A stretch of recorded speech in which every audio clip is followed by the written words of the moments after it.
이게 이제 2022년부터 이게 이제 문제가 있다라는 것을 이제 판단을 하고 경찰 쪽에서는 코리안 데스크를 좀 협의를 해서 만들어 달라라고 계속해서 요청을 했었습니다. 근데 이게 되게 지지부진했었는데요. 캄보디아에서는 굳이 이걸 해줄 필요가 없는 겁니다.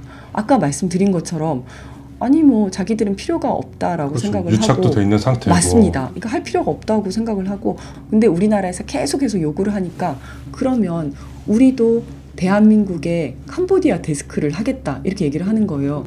지금 이제 그 캄보디아의 대사관에 있는 경찰이 3명이 있습니다. 네. 1명은 영사고 네. 2명은 협력관인데 협력관도 원래 1명밖에 없다가 최근에 10월경에 1명이 더 추가가 된 걸로 알고 있어요. 네. 그러다 보니까 여기도 굉장히 이제 업무하기가 아주 버거운 거죠. 굉장히 아쉬운 게 외사국 내에 외사범죄수사대라는 게 있습니다. 네. 외국인과 관련된 사건, 외사 사건에 대해서 전문적으로 대응하고 수사할 수 있는 기관이었었는데 이게 아예 없어져 버렸습니다. 우리가 지금 ODA를 얼마나 해주고 있습니까? 거의 누적 1조가 넘었다고 맞습니다. 하더라고요. 저는 ODA를 해줄 게 아니라 ODA 끊어야 된다고 생각합니다. 아니면 환수까지. 그렇죠. 네. 예, 환수를 하거나 아니면 적어도 이거를 좀 지렛대 삼아서 너네 이런 식으로 하면 우리 앞으로 이거 해줄 수 없다.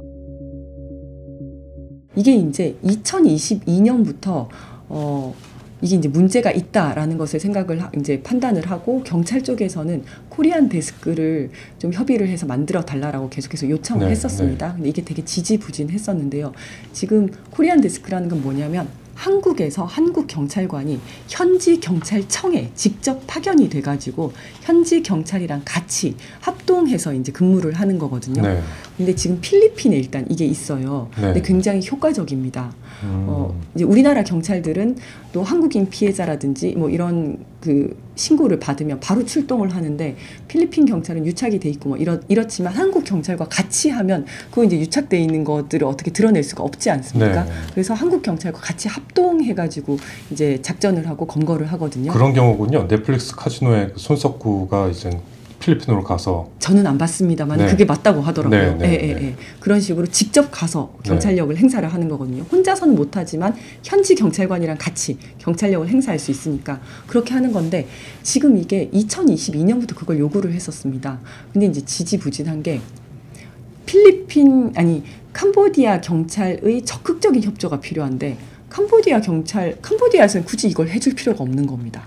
아까 말씀드린 것처럼 아니 뭐 자기들은 필요가 없다라고 그렇죠. 생각을 유착도 하고 돼 있는 상태고 맞습니다. 이거 할 필요가 없다고 생각을 하고 굳이 자기 나라에 범죄가 많다라는 걸 다른 나라에 홍보를 할 필요가 없잖아요.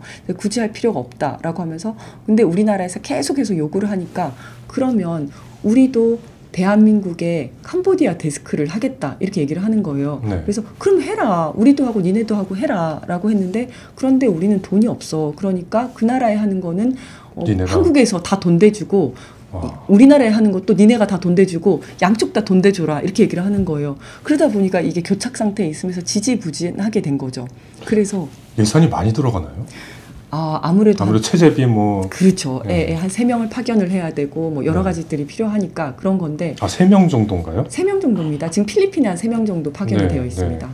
근데 그 3명이 하는 역할이 굉장히 많은 거죠. 네.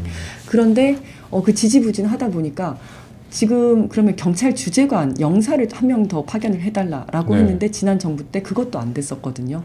지금 이제 그 캄보디아의 대사관에 있는 경찰이 3명이 있습니다. 1명은 영사고 2명은 협력관인데 협력관도 원래 1명밖에 없다가 최근에 10월경에 1명이 더 추가가 된 걸로 알고 있어요. 그러다 보니까 여기도 굉장히 이제 업무하기가 아주 버거운 거죠. 근데 외교관 신분이라 뭐 경찰 수사나 이런 쪽에 할 수가 없습니다. 그렇죠. 네, 경찰력을 거기서 행사를 할 수가 없습니다. 그래서 코리안 데스크는 경찰력을 행사할 수 있고요. 맞습니다. 네. 그래서 이제 이런 국제 공조 시스템이 필요한 거고요. 그리고 지금 이제 이런 일들이 벌어지면서 여러 이제 언론 단체에서도 거기 가서 이제 현장을 보도하고 이런 것들이 있는데 이런 그 국제 인권 단체라든지 언론 단체에서 가서 좀 이제 보도를 하고 적극적으로 알리는 여론전을 하는 것도 좀 필요하다고 생각을 합니다. 그래서 이게 이제 국제 앰네스티에서도 가서도 이런 보고서 워낙 심각하니까 이런 보고서를 냈었고 KBS에서도 작년에 이런 뭐 탐사 보도를 한 걸로 네. 알고 있습니다. 네. 그러면서 계속 나오고 있는데도 사실은 이 부분에 대해서 그럼에도 불구하고 이렇게까지 주목을 받지를 못했었죠. 지난해 국감에서는 오히려 여당 의원들이 이걸 질의했더라고요. 외통위에서. 그때 이제 국민의힘이었죠, 여당이. 그런데도 1년 만에 또 이런 사태가 벌어진 거 보니까 손 놓고 있었네요, 거의. 저는 그리고 이거는 뭐 이런 생각이 좀 듭니다. 이제 당시 이제 ODA 사업을 네, 많이 하지 않았습니까? 네. 캄보디아 ODA 사업도 많이 하고 김건희 여사가 캄보디아에 가서 이제 프놈펜에서 아이를 사진을 찍고 네. 이러면서 어쨌든 캄보디아와 우리나라의 그 관계가 굉장히 좀 돈독하게 가는 관계였습니다. 네. 이런 상황에서 경찰청에서는 분명히 이걸 알고 있었거든요. 하지만 여기에 대해서 이 심각성이라든지 여기에 대처 필요성에 대해서 강하게 얘기하기 쉽지 않았겠죠. 그런 분위기였을 것 같습니다. 네. 그래서 심지어 그리고 이제 이렇게까지 범죄가 늘어나면 관련된 조직을 늘려야 하는데도 불구하고 네. 당시 외사국이 오히려 축소가 되었습니다. 그러니까 외사국장이 이게 2022년도에 외사국장이 원래 치안감이거든요.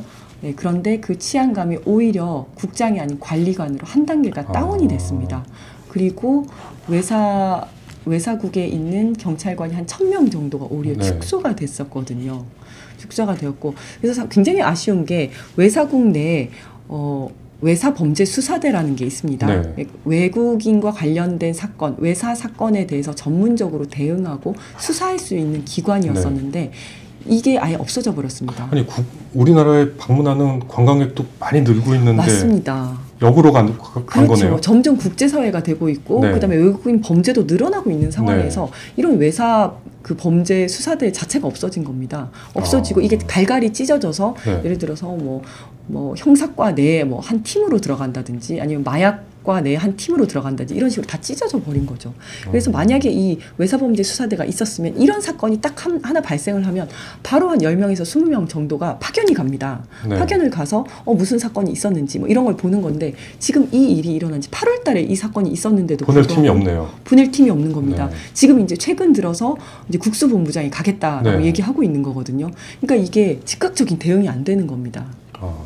그 외사팀은 그렇다 치더라도 뭐 국회에서 나온 얘기처럼 뭐 군사작전은 불가능하지만 네. 협조를 얻어서 뭐 우리나라 경찰특공대가 뭐 진압을 한다거나 구출을 한다거나 이런 작전도 거의 불가능한가요? 우리나라의 경찰관은 아무리 가더라도 거기에서는 경찰력을 행사를 할 수가 없습니다. 이거는 그 나라의 주권과도 관련된 거기 그렇죠. 때문에 그래서 이제 MOU가 필요하고 군사작전보다는 이제 경찰력을 투입한다는 게 오히려 좀 설득하기가 쉽지 않겠느냐 맞습니다. 뭐 이런 네, 의미거든요. 그거는 맞거든요. 네. 그거는 맞는데 거기 가서 우리가 직접 경찰권을 행사할 수 없기 때문에 어쨌든 캄보디아 경찰이랑 합동으로 할 수밖에 그렇죠. 없습니다. 협력을 받을 수밖에 맞습니다. 그래서 협력을 해야 되는 부분이고 그래서 이제 공조가 필요한 건데 그쪽에서는 굳이 공조를 할 필요가 없잖아요. 아까 말씀드린 네. 것처럼 지금 거기서 하고 있는 얘기가 우리도 피해자다. 니네 국민들한테 보이스피싱 당하지 말라고 교육 잘해라. 뭐 이런 얘기하고 있는 거지 않습니까? 네. 그래서 국제적인 압박도 같이 필요하다. 니네가 책임져야 된다. 니네가 책임지고 이 범죄 단체를 좀 단속을 해야 된다라는 국제적인 압박도 필요하고 우리가 지금 ODA를 얼마나 해주고 있습니까? 거의 누적 1조가 넘었다고 맞습니다. 하더라고요. 저는 ODA를 해줄 게 아니라 ODA 끊어야 된다고 생각합니다. 환수까지. 그렇죠. 네. 예, 환수를 하거나 아니면 적어도 이거를 좀 지렛대 삼아서 너네 이런 식으로 하면 우리 앞으로 이거 해줄 수 없다. 네. 우리나라 사람들 데리고 가가지고 고문하고 죽이고 이렇게 범죄단체 조직에 억류해서 이러고 있는데 우리가 무슨 너네한테 이런 원조를 해줄 수가 있겠냐. 이렇게 해서라도 저는 좀 압박을 해야 된다고 생각합니다.